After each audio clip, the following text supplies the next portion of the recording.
Hello everyone, welcome back to complete revision series. आज हम Indian economy का chapter 5 rural development के 20 most important MCQs को discuss करने वाले हैं। ये सारे क्वेश्चंस एग्ज़ाम ओरिएंटेड है और प्रीवियस ईयर क्वेश्चन पे बेस्ड हैं। अगर आपने ये वीडियो कंप्लीट देख लिया तो एग्ज़ाम में इस चैप्टर से कोई भी एमसीक्यू गलत नहीं होगा। So let's start the session. So this is the first question. Rural development refers to. Rural मतलब क्या होता है? रूरल मतलब होता है विलेज। विलेज का डेवलपमेंट पूछ रहा है। रूरल डेवलपमेंट रेफर्स टू तो development of villages and rural people, ये हो जाएगा इसका correct answer.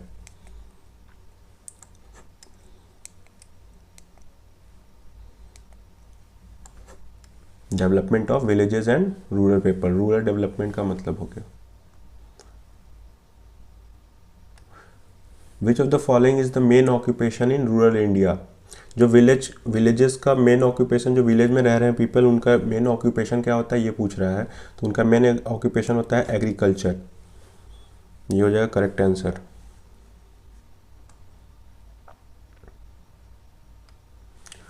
Rural development aims at improving.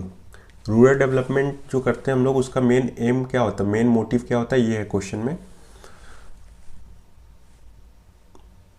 इसका आंसर हो जाएगा क्वालिटी ऑफ लाइफ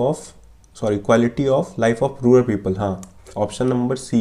जो रूरल पीपल हैं, जो विलेजेस में रह रहे हैं, उनका क्वालिटी ऑफ लाइफ इम्प्रूव करना, यही होता है मेन एम रूरल डेवलपमेंट का।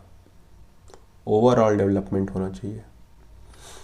फिर fourth question, institutional sources of rural credit. देखो, रूरल क्रेडिट का दो सोर्स है, एक इंस्टीट्यूशनल सोर्स और दूसरा है नॉन इंस्टीट्यूशनल सोर्स। इससे 100% क्वेश्चन है कि एग्जाम में आएगा ही आएगा। ये काफ़ी मोस्ट इंपॉर्टेंट टॉपिक है, तो इसको काफ़ी ईजी है, जो कि मतलब समझा जा सकता है इसको ईजिली। तो यहाँ पे जैसे क्वेश्चन है institutional sources of rural credit, तो इंस्टीट्यूशनल, इसमें देखो कि कौन सा इंस्टीट्यूशनल सोर्स है। इंस्टीट्यूशनल हो जाएगा इसमें कॉमर्शियल बैंक्स। उसके अलावा जो मनी लेंडर्स हैं, फ्रेंड्स और रिलेटिव्स, ये सब नॉन इंस्टीट्यूशनल सोर्स में, क्योंकि ये कोई इंस्टीट्यूशन नहीं है। कॉमर्शियल बैंक जो है ये एक इंस्टीट्यूशन है। फिर which institution provide long term credit to farmers. Farmers को लॉन्ग टर्म क्रेडिट मतलब क्या होता है? क्रेडिट मतलब लोन होता है। जो फार्मर्स हैं उनको लॉन्ग टर्म लोन कौन सा इंस्टीट्यूशन प्रोवाइड करती है? तो इसका आंसर हो जाएगा नाबार्ड। नाबार्ड जो है वो फार्मर्स को लॉन्ग टर्म लोन प्रोवाइड करती है। नाबार्ड का काम ही है रूरल डेवलपमेंट करना। रूरल डेवलपमेंट मतलब जो रूरल एरियाज़ में फार्मर रह रहे हैं उनका डेवलपमेंट करना। तो उनको डेवलपमेंट के लिए जैसे रिक्वायरमेंट होता है लोन्स का, short term long term loans, जो जिससे कि वो अपना डेवलपमेंट कर सके, एग्रीकल्चर डेवलपमेंट कर सके। तो इसके लिए कौन हेल्प करता है? नाबार्ड हेल्प करता है। यहाँ देखो नाबार्ड का फुल फॉर्म आ गया। नाबार्ड स्टैंड्स फॉर, ये भी काफ़ी इंपॉर्टेंट क्वेश्चन है। नाबार्ड का फुल फॉर्म आ जाता है एग्जाम में। इसका आंसर हो जाएगा national bank for agriculture and rural development, option number A, national bank for agriculture and rural development, ये हो गया नाबार्ड का full form. Non institutional sources of rural credit, देखो इससे इंस्टीट्यूशनल और नॉन इंस्टीट्यूशनल से वही बता रहा हूँ कि 100% चांसेस है कि क्वेश्चंस आएंगे, तो इसको देख लो। यहाँ पे non institutional sources of rural credit, non institutional पूछ रहा है। तो कॉमर्शियल बैंक्स इंस्टीट्यूशनल हो गया, कोऑपरेटिव बैंक्स ये भी इंस्टीट्यूशनल हो गए। फिर मनी लेंडर्स हमारा हो जाएगा करेक्ट आंसर इसका, ये नॉन इंस्टीट्यूशनल सोर्स है। नाबार्ड भी एक इंस्टीट्यूशन है, तो इसका करेक्ट आंसर हो गया money lenders. Regulated markets are establish to protect, जो रेगुलेटेड मार्केट होती हैं वो क्यों इस्टेब्लिश किया था, किसको प्रोटेक्ट करने के लिए? तो वो फार्मर्स को प्रोटेक्ट करने के लिए किया था रेगुलेटेड मार्केट। ये क्या होता है कि इसमें कोई रूल्स एंड रेगुलेशंस बनाए जाते हैं, किसके द्वारा? गवर्नमेंट बनाती है रूल्स एंड रेगुलेशन, और अपने सुपरविजन में प्राइस डिटरमाइन करती है किसी भी फूड क्रॉप्स का। जो भी चीज़ें हैं, आउटपुट जो लोग फार्मर्स जो प्रोड्यूस कर रहे हैं उसका एक प्राइस डिटरमाइन करती है गवर्नमेंट, सो डैट कि फार्मर्स को लॉस ना हो। तो वो कहलाता है हमारा regulated market. Which of the following is not an institutional source of credit, not पूछा है, क्वेश्चन वही है, हमेशा ध्यान देना है, कभी कभी नॉट पूछता है तो नॉट पे ध्यान देना है कि कौन सा इंस्टीट्यूशनल सोर्स नहीं है। कॉमर्शियल बैंक्स है, कोऑपरेटिव बैंक्स है, मनी लेंडर्स, हाँ मनी लेंडर्स नहीं है हमारा। रीजनल रूरल बैंक्स जिसको आरआरबी भी बोलते हैं, ग्रामीण बैंक, ये सब जितने भी बैंक्स होंगे वो सब क्या है, वो सब इंस्टीट्यूशनल सोर्स होंगे, ये ध्यान रखना है। बैंक्स जब भी आए तो institutional source. SHGS self help groups, SHGS क्या है, मेनली हेल्प्स इन, ये सेल्फ हेल्प ग्रुप से ये किस काम में मतलब हेल्प, किसको हेल्प करता है,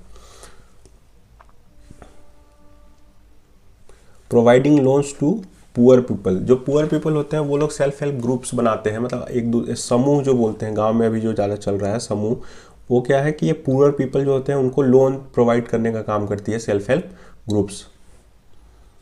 तो इसका आंसर हो जाएगा providing loans to poor people. Diversification means क्या होगा, shifting from farming to non farm activities. जैसे फार्मिंग एक्टिविटीज़ जो कर रहे हैं आप, क्रॉप प्रोडक्शन ये सब, उससे नॉन फार्म एक्टिविटीज़ में क्या क्या आ जाएगा, जैसे cattle rearing, bee keeping, fishing, ये सब क्या है, नॉन फार्म एक्टिविटीज़ है। तो इसको बोलेंगे हम लोग diversification. Which of the following is a non farm activity. देखो नॉन फार्म एक्टिविटी पूछ ही दिया कि इसमें कौन सा नॉन फार्म एक्टिविटी है, तो डेयरी फार्मिंग हो जाएगा क्या हमारा, नॉन फार्म एक्टिविटी। बाकी क्रॉप फार्मिंग, प्लाउइंग, इरिगेशन, ये सब क्या है, फार्म एक्टिविटीज के पार्ट है। Dairy farming is an example of, dairy farming क्या है, ये एग्रीकल्चरल एक्टिविटीज़ है। एग्रीकल्चरल एक्टिविटी क्यों है, क्योंकि जब बोलते हैं हम लोग agriculture activity, agricultural and allied activity मतलब वही एग्रीकल्चर से रिलेटेड, तो वही रिलेटेड हो जाएगा हमारा डेयरी फार्मिंग, बी कीपिंग, ये सब जो भी है वो सब क्या हो जाएंगे हमारे एग्रीकल्चरल एक्टिविटीज़ के पार्ट। ऑर्गेनिक फार्मिंग यूजेस, जो ऑर्गेनिक फार्मिंग होता है उसमें किस चीज़ का यूज़ होता है, इसमें नेचुरल फर्टिलाइजर्स का यूज़ होगा। ऑर्गेनिक फार्मिंग ऐसा फार्मिंग होता है जिसमें कि केमिकल्स का यूज़ नहीं होता है, तो उसको बोलेंगे हम लोग ऑर्गेनिक फार्मिंग। उसमें नेचुरल फर्टिलाइजर्स जैसे काउ डंक हो गया, फूड का जो वेस्ट होता है उसको, ये सब चीज़ों को हम लोग यूज़ करते हैं एज अ फर्टिलाइजर्स। यहाँ पे कोई भी केमिकल्स का यूज़ नहीं होगा, वो कहेंगे organic farming. Organic farming helps in, organic farming किस चीज़ में हेल्प करता है, प्रोटेक्टिंग इन्वायरमेंट को प्रोटेक्ट करने में। ऑर्गेनिक फार्मिंग का क्या काम है कि इन्वायरमेंट को प्रोटेक्ट करना। जैसे आप फर्टिलाइजर्स यूज़ कर रहे हो, केमिकल फर्टिलाइजर्स यूज़ कर रहे हो, उससे क्या होता है कि लैंड की जो फर्टिलिटी है वो कम हो जाती है और क्रॉप्स पे भी काफ़ी ज़्यादा असर पड़ता है। अगर आप वो क्रॉप को कंज्यूम करोगे तो आपके हेल्थ के ऊपर भी इशूज़ काफ़ी ज़्यादा आ जाते हैं। तो वो सब को यूज़ ना करके ऑर्गेनिक फार्मिंग करना। ऑर्गेनिक फार्मिंग कहने का मतलब नेचुरल चीज़ों को सिर्फ यूज़ करके किसी भी क्रॉप्स का प्रोडक्शन करना, उसको बोलते हैं ऑर्गेनिक फार्मिंग। तो वो प्रोटेक्ट करता है हमको, किसको प्रोटेक्ट करेगा, हमारे इन्वायरमेंट को प्रोटेक्ट करेगा, तो लैंड को फर्टाइल रखेगा, लैंड को इनफर्टाइल नहीं हो पाएगा, उसका जो फर्टिलिटी रेट है वो कम नहीं होगा। तो यही है प्रोटेक्टिंग इन्वायरमेंट, ऑर्गेनिक फार्मिंग से ये बेनिफिट है। Rural development includes improvement in, जो रूरल डेवलपमेंट है वो उस चीज़ में मतलब किस चीज़ का डेवलपमेंट होता है ये पूछ रहा है, तो इसमें हो जाएगा all of the above, education, health, employment. जैसे रूरल डेवलपमेंट का बेसिकली हम लोग सोच लेते हैं कि रूरल डेवलपमेंट मतलब कि एग्रीकल्चर सेक्टर का डेवलपमेंट, तो ऐसा नहीं है। इस चैप्टर में साफ साफ लिखा हुआ है कि rural development doesn't mean like development of only one sector that is agriculture. उसके साथ साथ रूरल एरियाज़, मतलब रूरल एरियाज़ में एजुकेशन का, हेल्थ का, एम्प्लॉयमेंट का, सबका डेवलपमेंट हो रहा है, तब हम लोग कहेंगे क्या, रूरल डेवलपमेंट हो रहा है। तो ये हो जाएगा all of the above. Which of the following promotes rural employment, जैसे रूरल एरियाज में एम्प्लॉयमेंट जनरेशन के लिए क्या क्या प्रोमोट करता है, तो इसमें भी हो जाएगा agriculture, dairy, fisheries, all of the above. Agriculture activities भी जैसे बढ़ेंगी तो उससे भी रूरल एम्प्लॉयमेंट बढ़ेगा। डेयरी फार्मिंग भी अगर होगा तो उस पर भी रूरल एम्प्लॉयमेंट बढ़ेगा। फिशरीज़, ये सब क्या है, एग्रीकल्चर एंड अलाइड एक्टिविटीज़ का पार्ट हो गया डेयरी एंड फिशरीज़। तो ये सबसे हमारा जो है एम्प्लॉयमेंट जनरेशन होता है। Which organization supervises rural credit institutions in India, अभी इससे पहले एक क्वेश्चन आया था जिसमें कि लॉन्ग टर्म क्रेडिट का क्वेश्चन था कि कौन सा ऑर्गेनाइजेशन है जो कि फार्मर्स को लॉन्ग टर्म क्रेडिट प्रोवाइड करता है, तो उसमें हम लोग देखे थे नाबार्ड। तो नाबार्ड इसका भी आंसर वही हो जाएगा, which organization supervises rural credit institutions. Rural credit institutions को सुपरवाइज कौन करता है, वो नाबार्ड ही करती है।